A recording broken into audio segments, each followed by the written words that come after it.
if it's all about the music, as the Canucks audioholics like to say, then Project M hits a bullseye.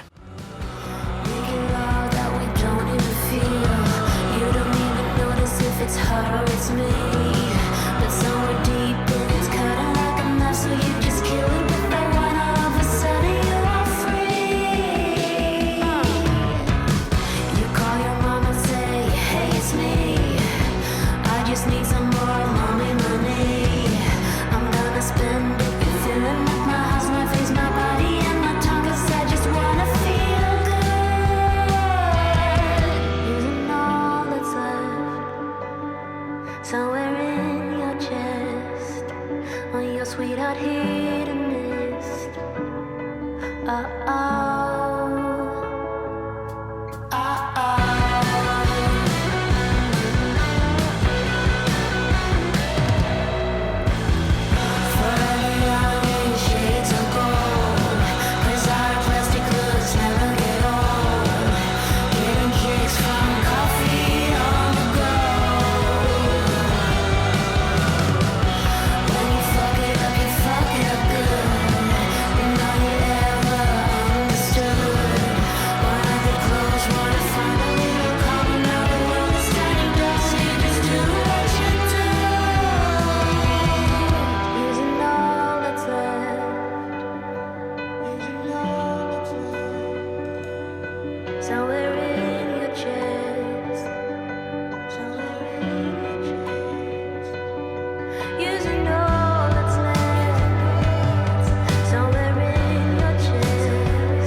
Hello. DITA. Project M. Got a lot to talk about. Let's get into it, because this might be a bit longer, but as always, this Connect will put timestamps in so you can pass some of my blathering and move on to the stuff that you want to hear. So, packaging, simple, clean, lovely. Some specs on the back. Open it up, you get some cool stuff. Now, this is DITA Audio Project M. $325 is the US price. And I'm gonna just talk just for a second. Some of the coolness of this thing. You open it up. One of the things I just looked at too is this that came in the packaging. Project M is DITA's first resin-based hybrid earphones with balanced armature driver and an all-new 9.8 millimeter composite dynamic driver. An accessible, beautiful piece that's meant to be treasured even with the passage of time. Kind of like that. Quite a bit. One little other blurb that I want to read to you. From 2012 to now. Some of the other things that DITA has done you might or might not be familiar with. The Answer, The Truth, The Dream, The Oslo, Project 71, the Dream XLS, the Sakura 71, the Perpetua, the Celeste, the Navigator, and Project M. So DITA builds products embodying a quest for the sublime based on the premise that a well-crafted product is an experience in itself. Beyond the realm of audio, DITA looks to engage partners and clientele with a curiosity and passion for complete design, integration, and execution, driving collaborative ventures in the fields of design, engineering, and manufacturing to that end. 100%. This was a phenomenal experience, and I wanted to thank DITA Audio for this and providing this to the Canucks Audioholics for this unit. And I'm very thankful. And I'm here to share it with you as well. So this new PWM dynamic driver in the About section, and this one custom Knowles BA. Some of the other things that I was diving deep into that I thought was worth mentioning. Never seen this before. 10-year parts or replacement warranty. That is speaking volumes to their company. I mean, that's phenomenal. Talking about that PWM driver, and the way they do this I mean, this is absolutely one of the most beautiful, stunning, well-designed, crafted I have ever laid my eyes on. To talk about it in a second, I've got some pictures that I'm going to put up in the slideshow if you've already seen that, or go back and take a look. It really does the breakdown a little bit more. It's really super beautiful. And I'm glad I took pictures because and even then the pictures don't do it justice, honestly. How did they do it? What did they do? Well, they took this PW1M driver, and you can clearly see it in this housing as well, and I'll talk about that as well. And it's projected through this custom molded transfer tube, and it flows into an aluminum nozzle where the BA is seated. So that's a bit unique. Others have done that before, and I had a bit of a concern at first about BA being in the nozzle because typically it projects the treble too forward. How did that do? We'll get into that in sound impressions.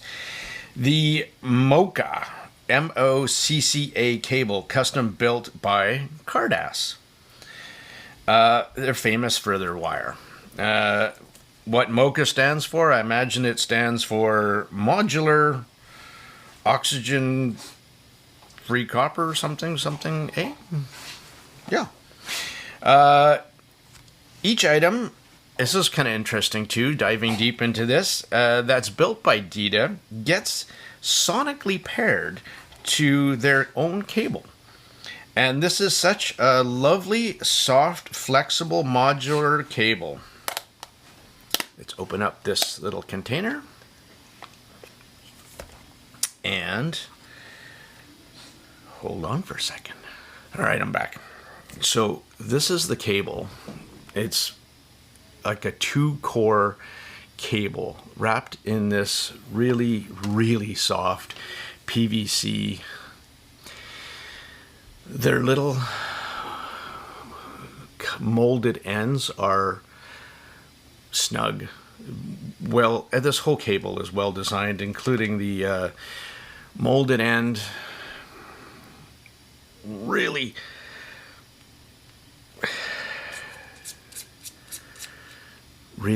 well made. Screwed together. The pins are massive. Everything is just really well engineered, really well thought out. Comes with 3.5, comes with 4.4, which I really appreciate. And it's a lovely, lovely cable, and we'll just briefly talk later on about cable pairings. The one that comes with it in the box, stunning, gorgeous, works well. Also, I have a picture I put up front. This is the mini called, what is it? Size Strainer Carry Case by Thanos. It's like in a nod to the Project M's minimalistic industrial aesthetics. Has a nice small case, while compact. DITA says the liners in here can just be removed if you wish to make a little bit more room. After shipping, it's why they put the soft rubbery thing in. But, and I got a picture I put up front. It can hold the IMs in this little universal soft, I just like to protect the stuff. Plus this in that case without taking the liners off. So it fits. I think the case and the container is, again, really so well engineered and thought of. You can pocket this and it's going to be super strong and protected, which you're going to want to keep your little baby safe. So, again, great cable. Comes with glow-in-the-dark Final E tips. And again, just into what, 4 different sizes, 5 different sizes? From super small to big, large. They do glow in the dark. I got a picture of that too. And they work fantastic on this IM, though I chose something different on mine. I chose a little bit bigger bore with these pen-on lacquer orange tips. Really work well for me. Now, let's talk about that slow pour resin shell. Wow, it's so beautiful. It shows everything in the details. One thing else I noticed, it's really hard to see, is the wires that they used inside are chunky. They're thick. They're well done too. And then there's that metal acoustic chamber that the driver is mounted in to control the resonances and the flow of the output in through that giant tube that goes into the nozzle, the stainless steel nozzle, where the BA. Like, are you getting a sense of how well put together this is? Because you should at this point, because I was pretty wowed by it too. Let's talk just for a second about DITA Audio, the Who, right? Parent company is Project Perfection. Now, I love stories. I love stories, and why I got, why I reached out to see if I could to get this. I just heard about the backstory, and I want to share just a little bit about you. And I'm going to put a link also to the video that got put out from the creators of DITA about this. And I encourage you to watch it because it gives some really good context to this IM. So Project M is named after Michael. who was at the time was a DITA fanboy. He still is. Who was actually hanging around DITA since he was 14 years old. And at a show in Singapore, DITA Audio is Singaporean, he was very young when he did his first DIY IM at 14. Since then, Michael has been actually hanging around DITA for now about 8 to 9 years. So they finally let him apply his research into the development of Project M while he was taking a pause when COVID hit his university studies to get his PhD. So that is a pretty cool story. You're a fanboy, and if you're going to hang out, we're going to put you to work, at least have some input.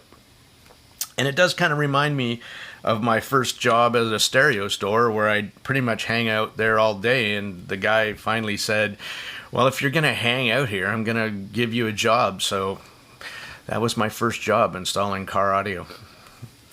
I'm not going to say how long ago. It was a while ago. Now, let's talk about some things that I think are very, very important in what I've found in my discoveries, and will play a part into yours if you decide to pick this up. So let's talk about sources for a second. And kind of interesting is I had a slew of different sources because I'm doing some DAP testing as well. My notes basically say Project M is and can be revealing in the mids and higher end registers. So enhancing or controlling will give you a very different experience depending on your source. Now, I can't reiterate how important that is. So when you're seeing reviews, reading reviews, listening to reviews, take that into consideration, the sources and what was used and how did the reviewer get to that synopsis. iBasso DX90, let's start with that. I find that DAP that I know, I've had this little guy for a while, it's bright, it's analytical, it's clean, it's revealing, and it was not the best pairing. Sometimes too much of a good thing is not a good thing. And it really is. So when some people said, oh, this is really bright and glary, it has BA timbre, maybe that's your source. Hibby R4, I'm testing that one, the new one. I find it quite analog. It smooths out the treble quite a bit. Makes the mids a bit, the whole DAP, I find it a little bit more laid back. And it made the mids more laid back for my taste on the Project M. Was it good? Yeah, it was pretty good. Especially if you like a little bit more smoothed out approach. But I found the Hibby R4 to be still very articulate in the top end, so it didn't help kind of control the top end. It just kind of tamed the bass and the mid. So not exactly my ideal for this IM either. Shanling M8, the warmest source I have, smooth, great bass, and phenomenal stage. I simply like a little bit more energy and cleaner mids that the other DAPs provided that I was using, or my other sources. Just this is going to be a little bit more weird review, and I'm reading through my notes, because as I'm doing this, I'm writing down things that really just caught me. Believe in CHER, this track. At the 1 minute mark, I was listening to this, there's a special effect, and I wrote down, it just makes your head lift off. Such fun. So, music is emotion. And this is what that song, through that source and that chain, through these IMs, what it did for me. It's emotion, and it was lovely. I loved it. Sources continued. Aston Kern, Can Max. I absolutely love that DAP. Interesting is that it makes the mids a little bit thicker compared to my one I ended up with. It's still a very, very resolving DAC, and it was a wonderful pairing. And I realized something later, and I'll talk about power and why I think it was such a wonderful pairing. My all-time favorite in sources was the new KN N3 Ultra. It was the cleanest.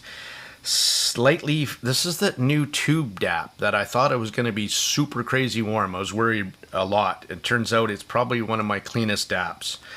It has slightly forward mids. It brings out the vocals and plays to the strength of the DITA. I used it as my tube classic mode, and it makes the top end sparkle and pop, but without going crazy. But it also brings up the mids and has very fast, tight bass. It's a really nice sounding DAP. And thank you to Project M. I got to, because it's a very revealing IM, I got to really get to know the sound signature of that DAP as well as I'm moving forward. So speaking of sound signature of the DITA audio, let's jump into something else. Let's jump into some stage. My thoughts on stage. It's excellent. The layering and separation, great depth and height. It's not crazy 3D, but it's nicely laid out the way it presents. So my next point that I wrote in big letters says Project M loves power a lot. And that was a good find, and it really helped me experience the full true potential of this IM.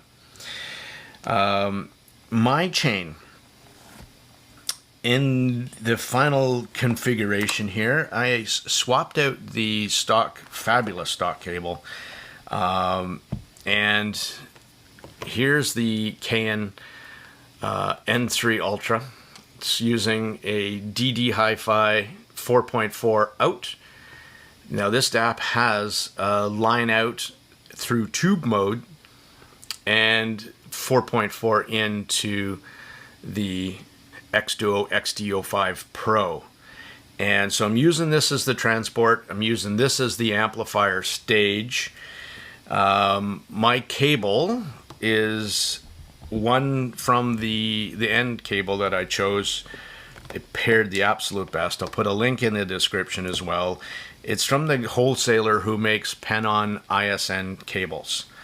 Now, my version, because I asked the guy, says Penon on it. So, and it's a graphene gold lacquered cable. Unique. And I really like the sound signature of this. And I'll talk more about that just in a little bit. So that was my chain. Let's get into one more track here. Keith Don't Go, Niels Lofgren, one of my all-time favorite tracks. And this is what my thought was on that. Oh my God, the guitar sings. Maybe one of the best presentations ever. Just wow, the perfect blend of acoustical twang that's simply bang on tonality wise. And great vocals to top that off with amazing stage. It was a wonderful, wonderful presentation. Big smile material right there. Bangkok by Steve Vai. So again, electric guitar this time. The sound effects of the flies. Okay, it starts off and buzzing around your ear. It is so incredibly realistic. It was like that, honestly, like that. It was so good. And then I wrote a note. Listening to Steve Vai, I will say that I love the Project M's bass. I would love a little bit more punchy, fast, tight. And to that end, through the can, I decided to play a little with the PEQ to see just how capable this 9.8 millimeter composite dynamic driver is. So I added a 4 dB boost at around 55 Hertz with a Q of 0.4. And the result was wonderful. This driver doesn't flinch. It can do what it needs to do and play lower. And it was just enough sub-bass energy not to mess with any, in that low bass shelf, not to mess with any vocal tonality, because it's perfect already. Just added a little bit more thump when tracks had that. So like EDM or some rock or some kick drums and stuff like that. It was pretty good. Over the Rainbow by Melody Gardot, live in Europe version. I love this. And I listened to this track for her vocals, but one of the things that stands out in this track for me is the huge, expansive stage. It gives you a real sense of space, and you are in the crowd mesmerized by her performance. Now, it doesn't help the fact that in the album cover she is looking like she's playing naked, which is a great visual for me as well. Just saying. Bass, punchy, tight, and certainly when it's in the mix, the bass comes to play. This is not a V-shaped boosted set. I mean, it's overall very balanced, and the bass sounds like that in the replay mix. It's not a bass head I am, that is for sure, but it's also not bass shy. I see some of those comments. Check your sources, check your tips. Don't think so. Bass actually really became more pronounced, and the overall sound signature really smoothed out. Again, I want you to take home this point. After about 40 hours of playtime, and even more so now that I'm 100 hours plus hours on them, and that's in-ear and just letting them burn in.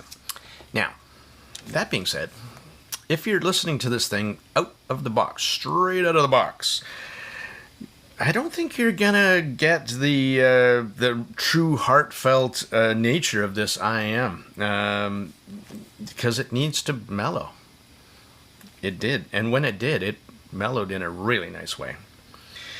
Back to that shell shape again, and you know in my videos I really talk about that nozzle angle and how it fits into your ear, and I'm pretty happy. And this is, so let's just throw some fitment in here. Let's go right ear here.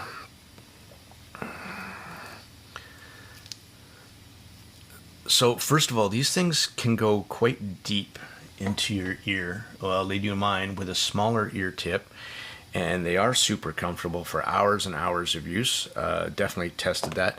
Fantastic isolation, and look good doing so. And I noticed that if you look at this shell shape, it's a bit unique. It's got a little bit of a wing on it, and it really fits nicely in your ear and fits comfortably and snug. So it's kind of like a semi-custom shell. The wing holds it in place. It gets the nozzle angled into your inner ear quite nicely.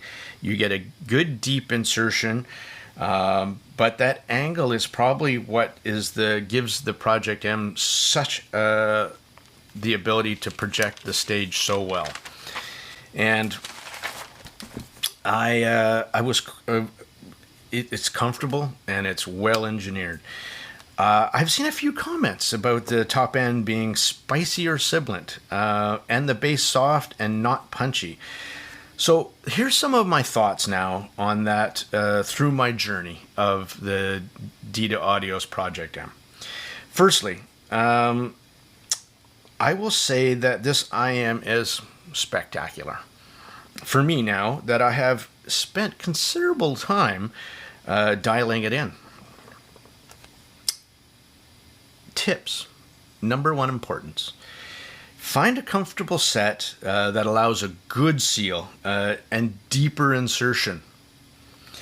This will affect your bass levels and overall tonal balance. and staging. These pen-on lacquer tips are my go-to. If I need a deeper insertion, I go to one size down, and that works really good for me.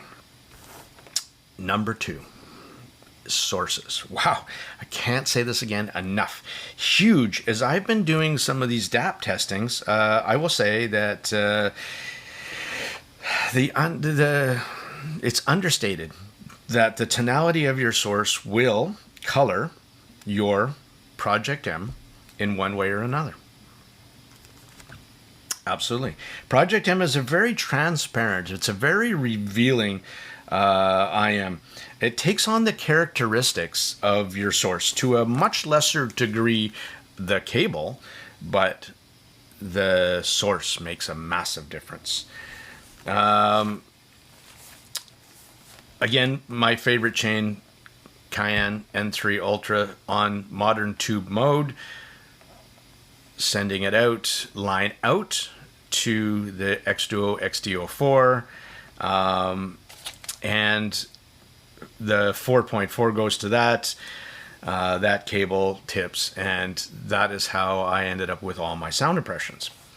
Number 3, biggest takeaway for me was playtime, burn-in, as I like to call it. Now, there's many non-believers out there, and I'm not sure why that is, actually.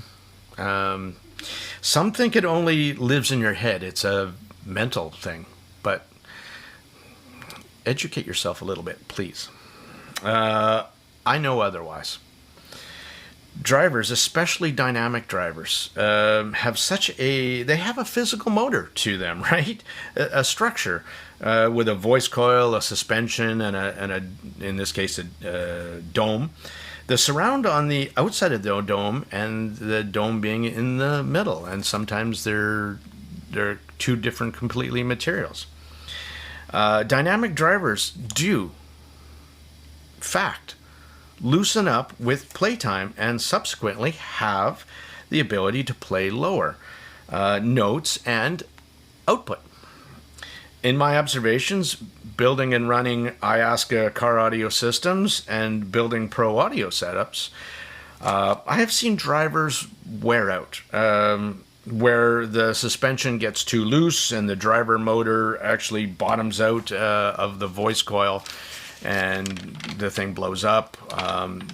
In some of the other gear, in some dynamic drivers, they actually have a cooling liquid called ferrofluid, and you see that in a lot of tweeters too, and that can burn, and boom, driver goes bye-bye.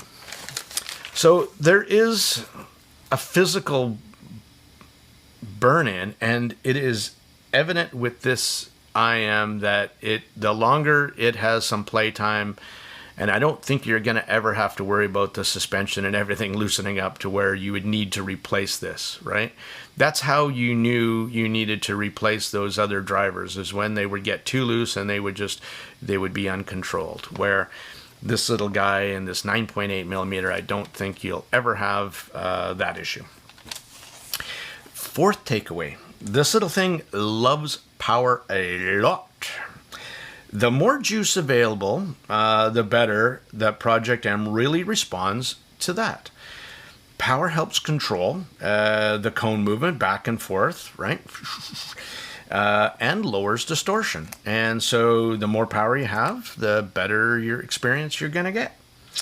Why it sounds great on the A&K Con Max is because that bad boy DAP has like massive power out of this little DAP, 15 volts RMS in crazy mode. And the whole reason that I now understand it sounds better than using the Cayenne N3 Ultra by itself and then sending the amp section out to the XD05 is because the XD05 has lots of power to do that, and it really hammered home that point for me. Will it work off a dongle? Yes. The Hibby $249 DAP was also a great pairing tonality-wise, and power-wise it didn't have too much of an issue there too, so you don't have to go crazy, but definitely put it on a dongle, and it'd be nice to have more than 150 milliwatts. That's my point there. But the more you have, the better you're going to get. Last takeaway that I found was cables. Now, I found adding a bit of gold into the mix kind of added a bit of mid-range thickness while keeping a great hold on vocals and the ability of Project M to belt out some pretty insanely good high-end and mids, enough to bring a tear to your eye.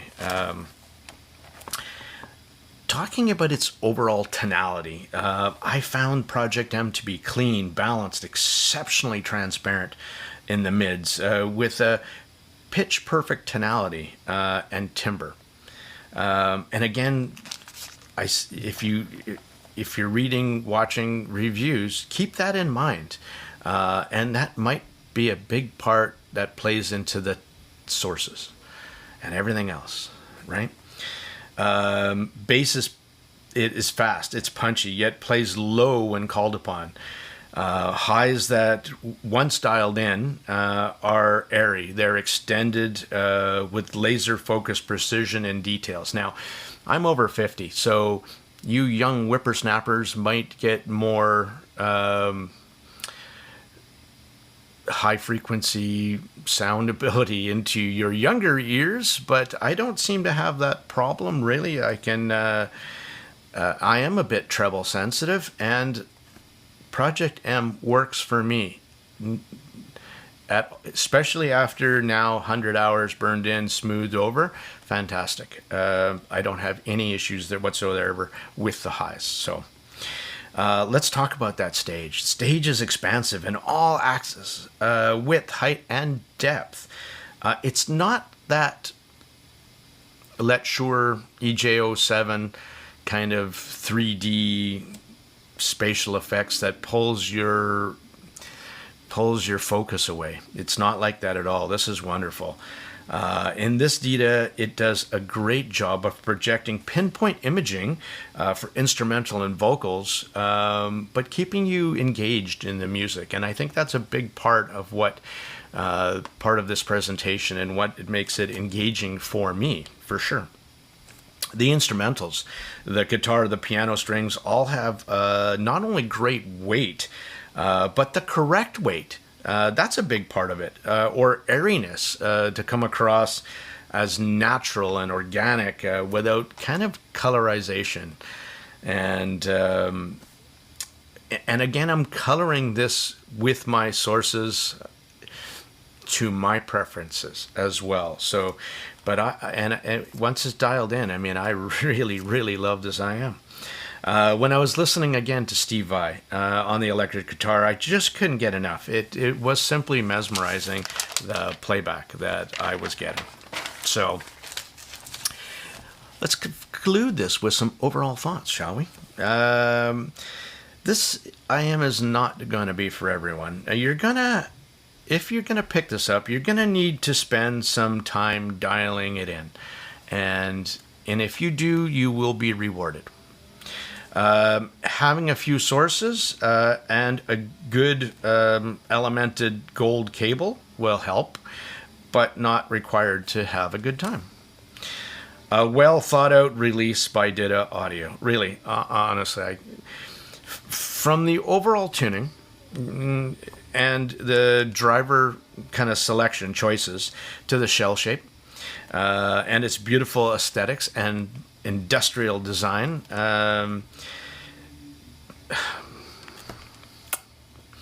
Cable choice. Beautiful, soft, well made. Great quality materials. Fantastic. Looks like it will last, honestly, a long time as well. And the case, right? So, I mean, it's hit after hit after hit here. And it's just really a nod to how well the overall experience makes you feel. A lot of much more expensive gear could learn a lesson from DITA Audio. Really could. If it's all about the music, as the Canucks audioholics like to say, then Project M hits a bullseye. I think this IM has great sound. It has great value, and I have zero complaints. That's how I'm ending this bad boy. Thank you for watching.